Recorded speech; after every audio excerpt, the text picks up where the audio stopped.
Vítajte v čarovnom svete na Meko.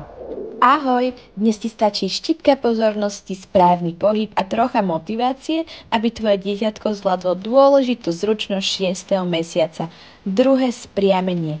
Predstav si toto. Šikmým úchopom vezmeme dieťatko jemne a s láskou ho posunieme do polohy, kde sa opiera o vystreté páže a prednú stranu stehien, zatiaľ čo brúško sa jemne znáša nad podložkou. Pomalými pohybmi ho motivujeme, aby sa oprelo o podložku a necháme ho chytiť hračku. Striedavo mu pomáhame s uchopením pravou a ľavou rukou. Pri tomto cvičení dbáme na to, aby chrbátik zostal krásne rovný, bez neželaného záklonu a aby kolienka alebo predná strana stehien pevne držali oporu, bez špičiek na zemi, pozor.